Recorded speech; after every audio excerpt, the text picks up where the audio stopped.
प्रदूषण रोकथाम के लिए लगाए गए स्मोक टावर फेल, सीपीसीबी सदस्य ने कहा अब दिल्ली में नहीं लगाए जाएंगे नए स्मोक टावर। प्रदूषण नियंत्रण के नाम पर सिर्फ किया गया प्रचार।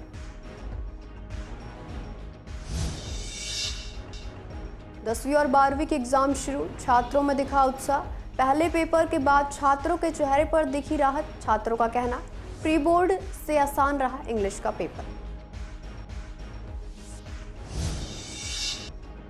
आलू टमाटर के साथ कई सब्जियों के दाम में आई गिरावट। प्याज अभी भी बिक रहा है 50 रुपए किलो। लोगों ने कहा प्याज की भी कीमत होनी चाहिए कम।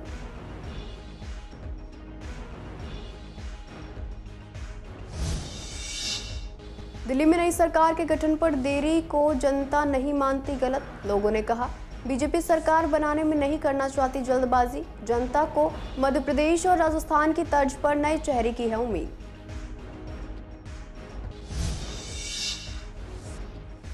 शकरपुर इलाके से नाबालिग स्नैचर गिरफ्तार, छीना गया मोबाइल फोन भी बरामद। स्पेशल स्टाफ ने स्थानीय पुलिस को सौंपा नाबालिग।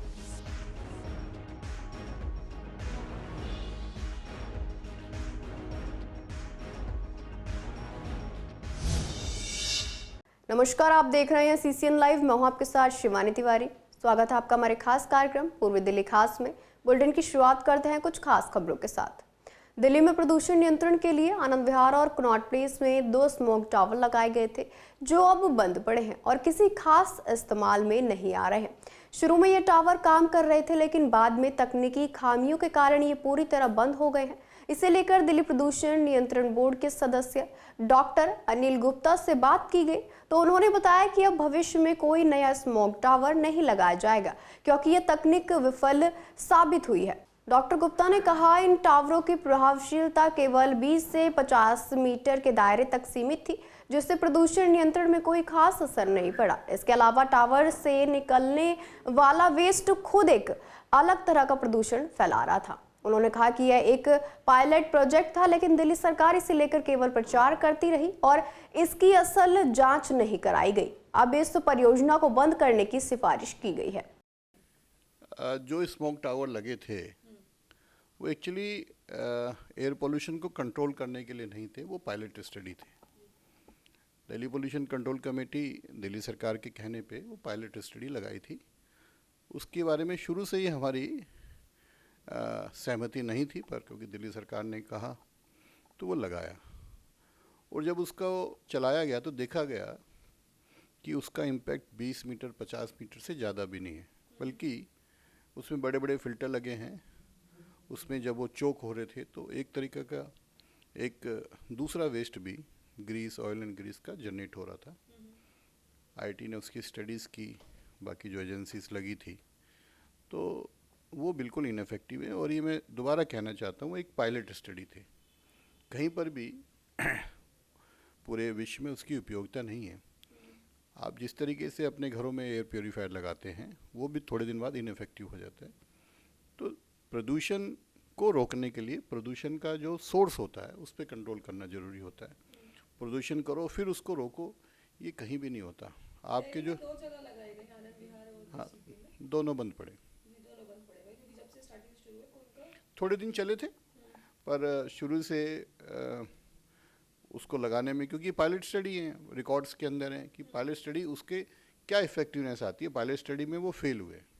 तो मुझे तो लगता है इसकी जांच होनी चाहिए कि इसको क्यों प्रोजेक्ट किया गया कि एयर पोल्यूशन में, जब ये पायलट स्टडी रही है शुरू से, तो क्यों इसको पिछली सरकार ने ये प्रोजेक्ट किया कि ये पर्यावरण या एयर को शुद्धिकरण में काम करेगा। जब थी पायलट स्टडी, क्या इसका प्रोपेगेंडा किया, उसकी एक जांच होनी चाहिए। और ये भी जांच होनी चाहिए कि उद्देश्य सिर्फ अपना एडवर्टाइजमेंट करके अपना वाहवाही लूटने था या सच्चाई में जो लगाया उसमें कोई घपलेबाजी हुई है, उसकी भी जांच। सीबीएसई बोर्ड के एग्जाम शनिवार से शुरू हो गए हैं। आज 10वीं क्लास का इंग्लिश लिटरेचर का पेपर था। आमतौर पर बोर्ड एग्जाम को लेकर स्टूडेंट्स में घबराहट देखी जाती थी, लेकिन इस बार माहौल कुछ अलग नजर आया। संवाददाता ने एग्जाम सेंटर पर छात्रों से बातचीत की तो उन्होंने बताया कि पेपर काफी आसान था और प्री बोर्ड की तुलना में बेहतर अनुभव रहा। छात्रों का कहना था कि शुरुआत में घबराहट जरूर हुई, लेकिन पेपर हल करने के बाद आत्मविश्वास बढ़ गया और समय का पता ही नहीं चला। कई छात्रों ने कहा कि उन्हें पहले डराया गया था कि पेपर बहुत कठिन होगा, लेकिन ऐसा कुछ नहीं हुआ। एग्जाम देने के बाद छात्रों के चेहरे पर संतोष और खुशी झलक रही थी, जिससे यह साफ जाहिर होता है कि इस बार बोर्ड परीक्षा का तनाव कम था और छात्र आत्मविश्वास से भरपूर नजर आए। रिजल्ट नहीं था, बहुत इजी था, सही था, मतलब इजी था। पहले शुरुआत में ना एकदम नर्वस हो गया, मतलब लगा भाई कम है, पर जब करने लगा एकदम बढ़िया गया पेपर। ऐसा लगा मिड टर्म और प्री बोर्ड से भी एकदम आसान लगा। सर तैयारी तो करी नहीं थी, पर आसान पेपर था, बढ़िया मजा आ गया पेपर देके। सारा करके आया हूँ, क्वेश्चन पूरे कर दिए। दिल्ली में सब्जियों की कीमतों में मामूली गिरावट देखने को मिली है, लेकिन प्याज के दाम अभी भी ऊंचे बने हुए हैं। सीजनल सब्जियों के दाम भी थोड़े बढ़े हुए हैं, जिससे लोगों की जेब पर असर पड़ रहा है। जब संवाददाता ने दुकानदार से बात की तो पाया कि बाजार में टमाटर 20 रुपए किलो, आलू 20 रुपए किलो, गोभी 20 रुपए किलो के साथ साथ बाकी सीजनल सब्जियां भी सस्ती हैं, लेकिन गोभी, करेला जैसी सब्जियां 80 से 100 रुपए किलो तक बिक रही हैं। वहीं बाजार में प्याज अभी भी 50 रुपए प्रति किलो बिक रही है, जिससे आम जनता को राहत नहीं मिल रही। लोगों का कहना है कि कीमत ज्यादा है, दुकानदारों का कहना है कि प्याज के रेट अभी और ऊपर जा सकते हैं। लोगों का कहना है कि दिल्ली में आने वाली नई सरकार को प्याज की कीमत की तरफ ध्यान देना चाहिए। हाँ, प्याज का रेट थोड़ा बढ़ा हुआ है, बाकी तो सब सब्जी मंदा ही है। टमाटर का क्या रेट? टमाटर 20 रुपए किलो है। और प्याज? प्याज 50। आलू 20 रुपये 18 रुपये। और भिंडी? भिंडी 80 रुपये 90 रुपये। फली कितने की? ये फली 40 रुपये किलो है। 40 रुपये किलो है। और जो है करेला? करेला है 80 रुपये किलो। करेला सबसे ज़्यादा रेट जो है कौन सा ज़्यादा? यही जो अनसीजन का सब्जी है, जैसे तोरी, करेला, भिंडी, ये सब का रेट थोड़ा अभी महंगा है, बाकी सब मंदा है। प्याज का रेट कितना होगा? प्याज 50 रुपये किलो तक बिक रहा है। हाँ, शिमला मिर्च 50 रुपये किलो तक बिक रहा है। हाँ, तो घिया 40 रुपये किलो बिक रहा है यहाँ। अभी प्याज का रेट बढ़ा है। कितना है प्याज का रेट? प्याज आज 50 बिक रहा है, 40 2 दिन पहले बिक रहा था। तो मतलब 10 रुपये का इजाफा हुआ है। 10 रुपये का इजाफा हुआ? हाँ, 10 रुपये। तो लोग कितने खरीदने आ रहे हैं सब? अभी कम आ रहा है खरीदने। अच्छा, तो क्या कुछ कह रहे हैं लोग? हाँ, ये महंगा हो गया। अभी तो सीजन ऐसा चल रहा है कि सारी सब्जियां बिल्कुल ही कम प्राइस पे है जी। और सब्जी लेने में अभी बड़ा सही कह रहे हैं कि प्याज बहुत महंगी हो रही है। नहीं, ऐसा कुछ नहीं है। 40-50 रुपए चल रही है प्याज, कहाँ 80-100 जा रही थी, अब तो बिल्कुल 40-50। और मंडी चले जाओगे तो और भी सस्ती है। दिल्ली विधानसभा चुनाव के नतीजे आए 1 सप्ताह से अधिक हो चुका है, लेकिन बीजेपी ने अब तक सरकार नहीं बनाई है। इस देरी को लेकर पूर्वी दिल्ली के विश्वास नगर और आनंद विहार में लोगों से बातचीत की गई, तो जनता का कहना था कि बीजेपी जल्दबाजी में कोई फैसला नहीं लेना चाहती, इसलिए सोच समझकर सरकार का गठन कर रही है। लोगों का मानना है कि पिछले 10 सालों से दिल्ली में आम आदमी पार्टी की सरकार थी, लेकिन इस बार जनता ने बदलाव लाते हुए बीजेपी को मौका दिया है। ऐसे में पार्टी पूरी सावधानी बरत रही है और सही चेहरे को मंत्रिमंडल में शामिल करने के लिए गहन मंथन कर रही है। कुछ लोगों ने इसे मध्य प्रदेश और राजस्थान के हालिया राजनीतिक घटनाक्रम से भी जोड़ा। उन्होंने कहा कि जिस तरह वहां नए चेहरे सामने लाए गए थे, उसी तरह दिल्ली में भी नए चेहरे की संभावना है, इसलिए प्रक्रिया में थोड़ा अधिक समय लग रहा है। हालांकि जनता को उम्मीद है कि बीजेपी जल्द ही अपना मुख्यमंत्री और मंत्रिमंडल घोषित कर दिल्ली के विकास कार्यों को गति देगी। बीजेपी का मंथन, बीजेपी के बारे में तो सभी लोग जानते हैं, आज से पहले भी ऐसा ही हुआ है, हमेशा होता रहा है और वो एक ही बार चौंकाने वाले कुछ रिजल्ट देती है, इसलिए इंतज़ार तो करना ही पड़ेगा, क्योंकि बीजेपी को अगर चूज़ करके लाए हैं तो कुछ ना कुछ अच्छा होगा, बेहतर होगा। और जो दिल्ली स्टेट को जो गवर्नमेंट मिलेगी या जो सीएम मिलेगा, बहुत बढ़िया मिलेगा। और मुझे तो ये लगता है कि जैसे मध्य प्रदेश में और बाकी स्टेट में चौंकाने वाले रिजल्ट आए हैं, उसी तरीके से शायद यहाँ भी हो और बहुत अच्छी चीज़ मिलने वाली है। देखिए, थोड़ा टाइम तो सरकार बनने में लगता ही है। अभी चुनाव हुए हैं, रिजल्ट आए 8 तारीख को, अभी 1 हफ्ता ही हुआ है और बाकी जो प्रधानमंत्री जी थे वो अमेरिका चले गए। अब इसके आने के बाद ये अटकलें लगाई जा रही हैं कि जो है इनके आते इस पर जल्दी फैसला लिया जाएगा। क्या किसको मानते हैं, कौन जो है आपके उस पे लगता है कि कौन बन सकता है सीएम? देखिए, सीएम फेस का बारे में तो ये कहना है कि जो ये डिसीज़न है ये तो प्रधानमंत्री और उनके मंत्रिमंडल को ही उचित तरीके से लेना चाहिए कि भाई दिल्ली का सीएम ऐसा होना चाहिए क्योंकि लोगों के दुख दर्द समझ के चले। आज या कल में इसका सारा फाइनल जहाँ तक हो जाना चाहिए। वैसे तो सब कुछ सेट है, मगर ऐसा सीएम आना चाहिए जिससे कि स्ट्रॉन्ग, जो दिल्ली को संभालने वाला, दिल्ली की समस्याओं को समझने वाला, हर तरीके से ऐसा सीएम आना चाहिए क्योंकि दिल्ली की व्यवस्था बहुत बिगड़ गई है। हमारा 20 साल पीछे चला गया दिल्ली में कोई डेवलपमेंट नहीं हुआ 10-12 साल में। जी, सरकार तो निश्चित रूप से बनी चुकी है। हमारा तो सीएम ऑलरेडी घोषित है, बस कुछ ही दिनों में इसकी सार्वजनिक घोषणा हो जाएगी। और हमारा कैंडिडेट कोई व्यक्ति विशेष तो होता नहीं सीएम का, हमारा तो कमल का फूल, कमल का निशान। तो एक बेहतर दिल्ली के लिए अच्छा सीएम, जिससे बेहतर दिल्ली हो सके, जो बीजेपी ने चुनाव में अपनी योजनाएं बताई थी, उस योजनाओं को तुरंत शुरू किया जाए तो अच्छा सीएम ढूंढने के लिए, अच्छी चीज़ ढूंढने के लिए टाइम तो लगता ही है ना। सरकार के बनाने के अभी तो चुनाव ही ख़त्म हुई है, चुनाव ख़त्म हुई है, उसके बाद जब बैठक होगी, बैठक के बाद ही सरकार बनेंगे। मोदी जी तो है, अभी इंडिया से बाहर थे, आए हैं, अब राय लेंगे, बैठेंगे, मीटिंग होगी, उसके बाद ही सरकार बनेगी। भाजपा एक संगठन, एक परिवार है और परिवार के अंदर सबकी राय मशवरा हो गई है, वो सब कुछ हो चुका है। परंतु जैसे कि आपको मैं बता रहा हूँ कि प्रधानमंत्री हमारे माननीय मोदी जी आएंगे और आते के साथ ही उनकी घोषणा हो जाएगी। पूर्वी जिले की स्पेशल स्टाफ टीम ने एक नाबालिग स्नैचर को गिरफ्तार किया है जो कई मामलों में शामिल था। लक्ष्मीनगर निवासी इस किशोर को शकरपुर इलाके से छीने गए मोबाइल फोन के साथ पकड़ा गया है। पूछताछ में उसने कबूल किया कि उसने अपने साथी के साथ मिलकर स्कूटी पर सवार होकर वारदात को अंजाम दिया था। बता दें, मदर डेयरी शकरपुर के पास छीना झपटी के दौरान स्कूटी फिसलने से उसका साथी रंगे हाथों पकड़ा गया था, जबकि वह फरार हो गया था। पुलिस ने उसके पास से OnePlus Nord 2 मोबाइल फोन भी बरामद कर लिया है और आगे की कानूनी कार्रवाई के लिए स्थानीय पुलिस को सौंप दिया है। पूर्वी दिल्ली पुलिस की स्पेशल स्टाफ टीम ने 14 फरवरी को घोषित अपराधी अफसर उर्फ अमजद को त्रिलोकपुरी से गिरफ्तार किया है। आरोपी पर चोरी और आर्म्स एक्ट के 12 से अधिक मामले दर्ज हैं। 16 जनवरी 2018 को मयूर विहार इलाके में सड़क दुर्घटना और हाथापाई के मामले में उसे आरोपी पाया गया था, जिसके बाद अदालत ने उसे घोषित अपराधी घोषित किया था। पुलिस टीम ने सीडीआर और खुफिया जानकारी के आधार पर आरोपी की गतिविधियों पर नजर रखी और उसे एमसीडी स्कूल 22 ब्लॉक त्रिलोकपुरी से पकड़ने में सफलता हासिल की। आरोपी पहले भी गीता कॉलोनी, प्रीत विहार, सीमापुरी और मयूर विहार थाना क्षेत्रों में आपराधिक गतिविधियों में शामिल रहा है। अब पुलिस बाकी मामलों में भी उससे पूछताछ कर रही है। पूर्वी दिल्ली के मुकेश नगर में बना श्री राम मिनी स्टेडियम, जिसे 2013 में बच्चों के खेल के लिए बनाया गया था, लेकिन अब नशे और अपराध का अड्डा बन गया है। स्टेडियम की टूटी दीवारें और गेट, साथ ही चोरी हो चुका सैनिटरी सामान इसकी बदहाली को दर्शाते थे।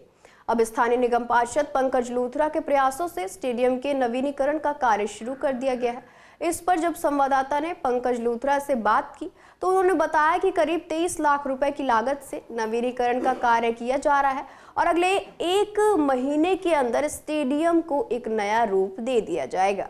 इस काम के तहत सुरक्षा व्यवस्था को मजबूत करने के लिए नई दीवारें, सुविधाजनक वॉशरूम और सिटिंग एरिया भी बनाया जा रहा है। 2011 में ये बनना शुरू हुआ था और 2013 में इसका उद्घाटन हुआ था। उसके बाद आज लगभग 12 साल हो गए इसको, और 12 साल में फर्श टूटे हुए थे, उसके सारे पत्थर टूटे हुए थे, बाथरूम बंद थे, पेंट नहीं हुआ था, नीचे आरएनसी काम नहीं हुआ था, फुटपाथ टूटी थी, जितने भी कार्य थे, ग्रिल टूटी हुई थी, सब कार्य करा के हमने लगभग 30 लाख रुपए का फंड एस्टिमेट बना के हम लेकर आए थे। 30 लाख रुपए का एस्टिमेट बनाया था और जो कि टेंडर उसका 23 लाख रुपए का हुआ है, और 23 लाख रुपए का हुआ और जो काम शुरू हो चुका है लगभग और 15 से 20 दिन में पूरा काम से कंप्लीट हो जाएगा। पूर्वी दिल्ली की कृष्णनगर क्राइम ब्रांच टीम ने एक अंतर्राज्यीय अवैध शराब तस्कर को गिरफ्तार किया है। आरोपी की पहचान 19 साल के शिवराज के रूप में हुई है, जो बेगमपुर दिल्ली का रहने वाला है। पुलिस ने उसके कब्जे से 109 कार्टन अवैध शराब बरामद की है, जिसमें 4,450 क्वार्टर और 240 बोतल शामिल हैं। ये शराब केवल हरियाणा में बिक्री के लिए थी। इसके अलावा शराब की तस्करी में इस्तेमाल किया जा रहा वाहन भी जब्त कर लिया गया है। पुलिस टीम को 14 फरवरी को सूचना मिली थी कि रोहिणी सेक्टर 36 के पास एक पिकअप वैन अवैध शराब की सप्लाई कर रही है। टीम ने मौके पर छापा मारकर वाहन को रोका और आरोपी को गिरफ्तार कर लिया। पूछताछ में शिवराज ने बताया कि वह ये शराब सोनीपत हरियाणा से लेकर आया था और इसे आउटर दिल्ली में सप्लाई करने वाला था। ये काम उसे सुंदर नाम के व्यक्ति ने सौंपा था, जिससे उसकी मुलाकात 2 महीने पहले हुई थी। सुंदर ने उसे जल्दी पैसा कमाने का लालच दिया था, जिसके बाद उसने अवैध शराब की सप्लाई शुरू कर दी। इस मामले में दिल्ली आबकारी अधिनियम के तहत प्राथमिकी दर्ज कर ली गई है। पुलिस अब इस गिरोह के बाकी सदस्यों और सप्लाई चेन का पता लगाने में जुटी हुई है। दिल्ली में चुनाव खत्म हुए काफी दिन बीत चुके हैं, लेकिन अभी तक सफाई व्यवस्था में कोई सुधार नहीं दिख रहा है। विश्वासनगर समेत कई इलाकों में कूड़े के ढेर लगे हुए हैं, जिससे स्थानीय लोगों को काफी दिक्कतों का सामना करना पड़ रहा है। सड़कें और गलियां गंदगी से भरी पड़ी हैं, जिससे बीमारियों का खतरा बढ़ रहा है।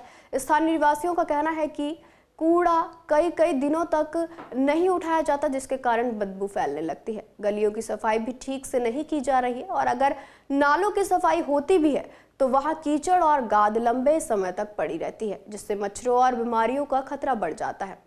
लोगों ने प्रशासन पर लापरवाही बरतने का आरोप लगाते हुए जल्द से जल्द सफाई व्यवस्था सुधारने की मांग की है। उनका कहना है कि चुनाव से पहले सफाई को लेकर किए गए बड़े बड़े वादे अब खोखले साबित हो रहे हैं।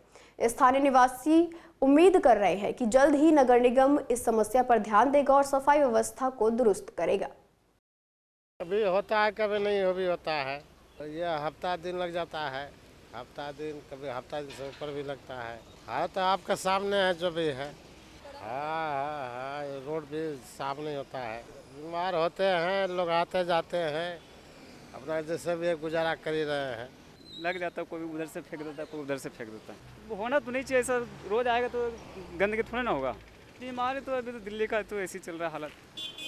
पूर्वी दिल्ली में इन दिनों जो सफाई की व्यवस्था है वो चरमराई हुई नजर आती है। हालांकि चुनाव हो चुके हैं, नई सरकार भी बनने वाली है, लेकिन ऐसे में अभी भी जो सफाई व्यवस्था है वो कहीं ना कहीं बदहाल है, जिससे लोगों को काफ़ी परेशानी होती है। फिलहाल हम मौजूद है विश्वासनगर में, जहाँ आपको दिखाना चाहूँगी कि यहाँ पर जो गंदगी कितनी बेतहाशा पड़ी हुई है। जगह जगह यहाँ पर कूड़े के ढेर लगे हुए हैं, उनमें गंदगी फैली हुई है, जिसकी वजह से लोगों को काफ़ी दिक्कतें होती है। साथ ही लोगों को बीमारी की जो समस्या है वो भी बढ़ती हुई नज़र आ रही है, क्योंकि कूड़ा यहाँ पर उठाया नहीं जाता है। कई दिनों तक कूड़ा यहीं पड़ा रहता है, जिसकी वजह से गंदगी, बीमारी, बदबू यहाँ फैल रही है। यहाँ रहने वाले लोग काफ़ी परेशान हैं कि लोगों को यहाँ पर बीमारियाँ बढ़ रही हैं, लेकिन समस्या का समाधान जो है यहाँ पर प्रशासन नहीं कर पा रहा है। कैमरा पर्सन ललित कुमार के साथ सोनिया शर्मा, सीसी। 5 फरवरी को मतदान के दिन बीजेपी और आम आदमी पार्टी के बीच राजनीतिक बयानबाजी के दौरान शाहदरा विधानसभा के सीमापुरी क्षेत्र में एक झुग्गी जलने की घटना सामने आई थी, जो बीजेपी कार्यकर्ता की थी, जिसकी शनिवार को पूर्वी दिल्ली की सांसद हर्ष मल्होत्रा, शाहदरा के विधायक संजय गोयल और जिला अध्यक्ष दीपक घाबा समेत कई कार्यकर्ताओं ने मिलकर जली हुई झुग्गी की जगह पक्का मकान बनाने की नींव रखी। संवाददाता से बातचीत में नवनिर्वाचित विधायक संजय गोयल ने कहा कि बीजेपी चुनाव से पहले ही नहीं बल्कि चुनाव के बाद भी झुग्गीवासियों के साथ खड़ी है। उनका कहना था कि पार्टी की प्राथमिकता इलाके की मूलभूत सुविधाएं सुधारने, शौचालयों की व्यवस्था दुरुस्त करने और अपराध रोकने पर रहेगी। कलंदर कॉलोनी में हमारे एक कार्यकर्ता हैं सोहन जी, उनकी झुग्गी जल गई थी उस दिन। अब कारण क्या था स्पष्ट तो नहीं है, लेकिन ये पता लगा था कि झगड़े के बाद ही वो जली थी और सिंगल वो झुग्गी ही जलाई गई या जली वो। तो उसमें पार्टी ने निर्णय लिया था कि भाई इस कार्यकर्ता का नुकसान हुआ है, उस नुकसान की भरपाई हम सब मिलकर कार्यकर्ता ही करेंगे। तो इसलिए भारतीय जनता पार्टी के नेतृत्व में आज हम सब हर्षी के नेतृत्व में वहाँ गए थे और वहाँ जाकर उसका हमने शुभारंभ किया है। सबसे बड़ी बात है कि अभी शौचालयों की जो स्थिति बहुत दयनीय है, उन शौचालय की स्थिति को सही करना प्राथमिकता के रूप में लिया हुआ है और वहाँ पानी उपलब्ध रहे, शौचालय में लाइट रहे, साथ में शौचालय की जो सीटें टूटी हैं, दरवाजे टूटे हुए हैं, उन सबको रिपेयर करना और 24/7 वो खुले उसकी व्यवस्था करना और उपद्रवी तत्व ना बैठे अंदर उसकी व्यवस्था करना, ये मेरी प्राथमिकता है। फिलहाल के लिए पूर्वी दिल्ली खास में इतना ही। ऐसी तमाम अपडेट्स के लिए बने रहिए CCN लाइव के साथ।